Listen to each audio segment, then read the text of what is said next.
Good afternoon, and welcome to Coffee with the Supervisor. I have two very special guests today. We have Pastor Kara and Pastor Anthony from Access Church. They are our neighbors right around the corner. They have a church on 112, just north of Horseblock Road in Medford, and they have a church in Port Jefferson. So, pastors, tell us a little bit about Access Church. Access Church has been around, technically Medford Assembly of God. We changed the name a few years ago, but it's been around since 1961. So when things were mostly farms, the ministry started out here. And it was a church my grandparents went to when I was a little boy. So when I was asked to come and try to help this church that was going to close down back in 1997, I was excited, and going there and being able to take something that was maybe going to shut down and see it now do something that's really an impact maker in our community has been an absolute blessing. The biggest thing for us is our love and passion for Jesus and our love and passion for people, because we believe if we're going to love the Lord and He loves people, then we need to bring that and translate it into action in our community. And I want to say at this point, my biggest connection with Access Church is Hope Day. Hope Day is something that I marvel at each year. The town helps the church. We give you one of our fields, so the Granny Road field. And what they do is they have a day in which they have all these volunteers, and they give people food, shoes, clothes, dental care, health care, whatever. Haircuts, beauty, they have games for the kids to play. It's one of the things where the phrase Christian charity, giving to others, really comes into play. And underprivileged people who are in need of help, or people just don't want to be supportive, come that day and fill the field, and you can feel the dynamics of what's going on there. I'm always impressed. I think I've attended every Hope Day that the church has had because I thought it was a great idea. And I've gone there and I've been so impressed with the work you do, reaching out to people in need, feeding, clothing, giving them whatever needs they have, taking family photos, which sometimes people of limited means don't have an opportunity to do. Sure. Just great things that lift the spirit, both spiritually and physically. And Pastor Carrie, you've been involved in this as well. Yeah, one of the things I love about Hope Day is how we get all different organizations involved in getting together and just whatever their resources are. So when we have our normal Hope Day, because this past year was COVID friendly, but when we have our normal Hope Day, we have a tent that's specifically sometimes medical needs. We'll have dentists, we'll have doctors and nurses come and do vitals and check teeth and things like that. We have a community services tent. So this year we had about 15 organizations get together with us that do their resources. So we had ECLI, which is the Empowerment Collaborative of Long Island, VIBES, the Domestic Violence Agency, EAC, Federation of Organizations, the Department of Social Services, the Sheriff's Department, all these different organizations to get together and give their resources to the community. So I love when all the different organizations get together like that. And I have to say, it's a community. It's not something just for church members. Correct. It's open to everyone in the community. You open your hearts to people in need. You get resources together. You feed them medical needs, whatever. I always found Hope Day so uplifting because it was part of, giving. It's always better to give than to receive. And you seem to practice that. Tell me a little bit more, Pastor, about the Access Church. Well, Access Church, in its primary heartbeat, is meeting the needs of the community. That's why we love Hope Day so much, because when Convoy of Hope first came in 10 years ago, about 2,000 volunteers got together at Mitchell Field in Hempstead, and we met the needs of 6,000 people in one day. Wow. But I said, how do I get this to Suffolk? And you were there at Robert Rowley Park about 5 years ago when 40 churches, parachurch ministries, and other community organizations, as Pastor said, gathered together, and we waited on about 1,700 people. You were there that day. You helped us kick off. You greeted everybody. North Pelport. Correct. And it's a community in which you have a lot of people in need, and you try to meet all those needs. And then we shifted over to Granny Road because I always had a heart for that area, being in Medford. Right. And that was your doing. It's Medford, but it's also known as Gordon Heights. Gordon Heights, Coram area. Right, and Coram area. And a lot of people come out Oh, it's and I watch what you do, and it's so inspiring because there's so many people that have real need that, for one reason or another, government isn't there, but you're there. You're there to help them, lift them up, encourage them, and sometimes it's that little encouragement that someone needs to go out and remake their lives. Yeah. Well, you've been instrumental, Supervisor, because you and your team have helped us set up. It takes 2 days to set up on that Granny Road field. They're setting up, you're supplying forklifts, porta potties, insurances. You really make it work for us. And then you come and you say the words that you do to encourage the troops, and I'll open up with the prayer. And you've always been there with us to make sure everything flows properly. And then you went and visited the other sites, because after we did that Robert Rowley Park, Right. it started breaking out across Suffolk. So Right. we have multiple sites this year, and it was a really good return. We're going to get better again. But having the support of our town really makes a big deal. And the first Saturday of every June, you've officially, for the last 4 years, declared Brookhaven, it's officially Hope Day in the town of absolutely. Brookhaven. And it's been wonderful. We work with a lot of community organizations, and I would say this to any organization, religious or otherwise, that has helped the communities, out to benefit community, help uplift, show the really good side of Brookhaven. And there's a lot of good people that live here, and there's a lot of people in need of help. You get those two together, you wind up with a better town. So thank you for participating and helping out in that. Tell us a little bit more about Access Church. If someone wanted to get involved or learn more about it, Sure. how would they do that? Well, all they got to do is come down. You know, we got open arms. It doesn't matter what Right. you believe or what you're up to. You walk through the doors and come on in, get to hear our hearts, get to hear our vision. We're what we'll call a compassion care driven ministry.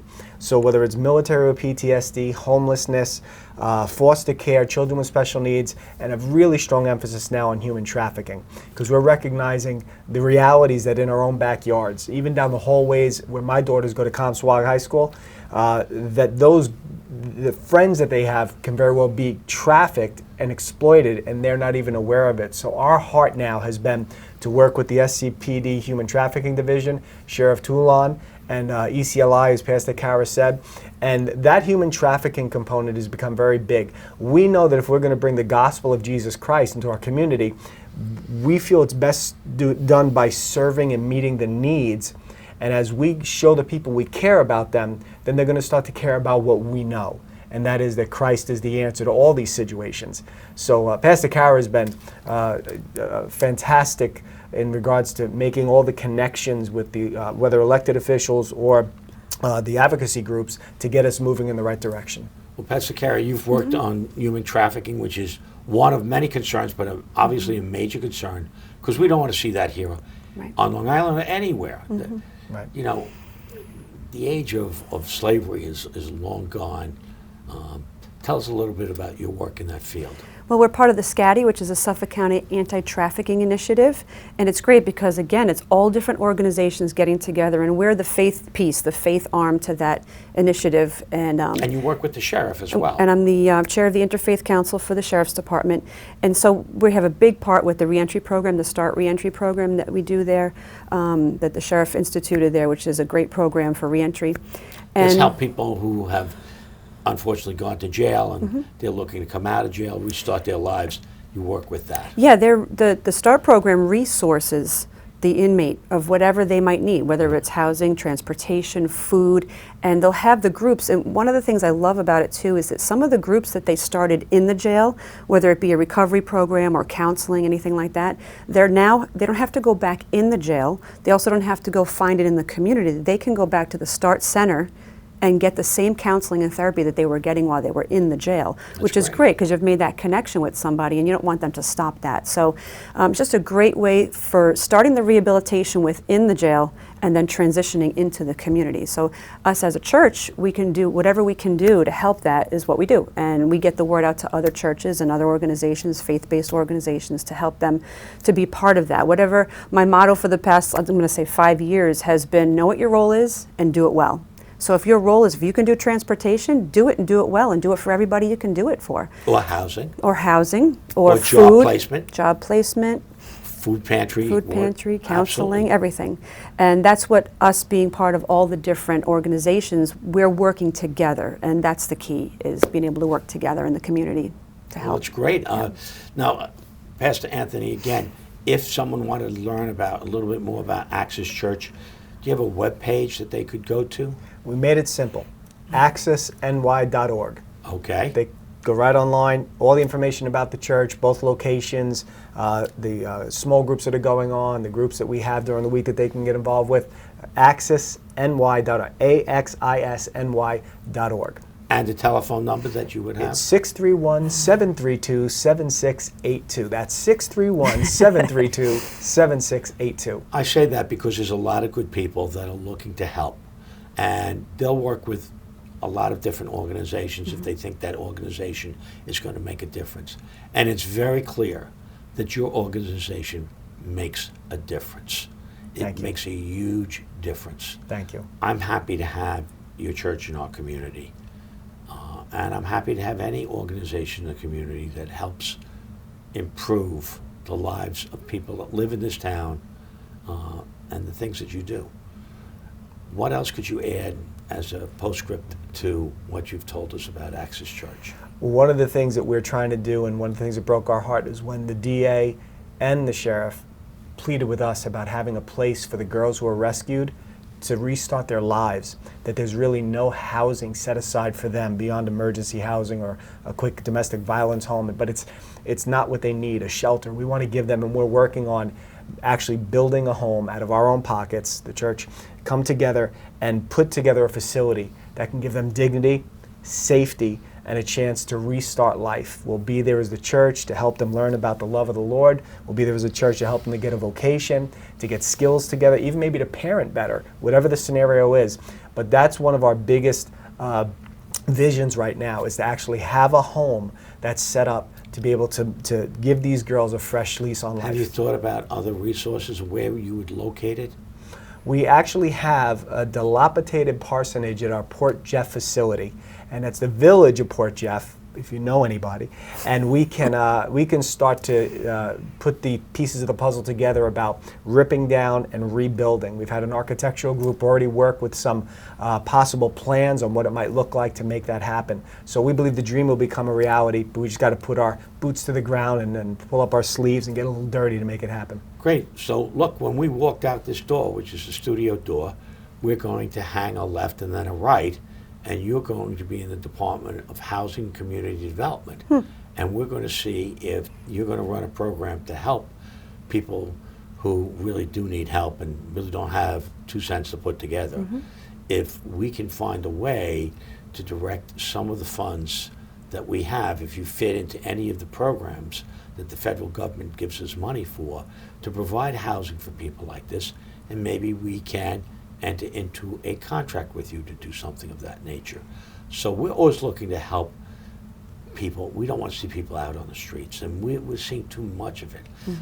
Unfortunately, you see people that are homeless.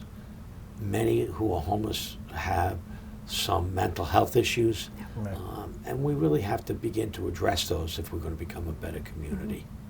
And that's Pastor Kara, because she's a licensed LMHC mental health and wellness counselor, so that works out great for us when we're dealing, because we have a homeless ministry this Saturday at Port Jeff, 9 o'clock? 9 to 11. 9 to 11. We have a homeless breakfast that we do every month. Every So, month. And where in third Port Jeff? Saturday, it's right across from Mather Hospital, 19 Okay. North Country Road Okay. is the address. And if anybody knows someone who can use that breakfast and some love and some Clothing. conversation, that'll be happening this Saturday. I'm aware of the church. It's a little to the west and south of the hospital. Yep, beautiful I know little exactly white, where. Beautiful white church. Yep, that's us. Absolutely. I'm very much aware of that. That is in the village, Correct. because anything north of the tracks is in the village of Port Jeff. Correct. But we work with the village, and we work with the mayor and their village trustees. We have 8 villages in the town, and we try to work with all of them, because we're all in the business of trying to make Brookhaven a better place to live, and their specific villages as well. We have a lot of organizations in Brookhaven that do good. Yours is a faith-based organization. It's great to have faith, and they tell me that faith can move mountains. And I believe that. And I believe the work you're doing will benefit all the residents of Brookhaven. You don't discriminate. You don't ask, are you a member of my church or not? You just help people in need. So I wanted to thank you for being my guest today. Thank you. And I look forward to seeing you again. Pastor, Thank you. Always a pleasure. Thank you so Thank you much. so much.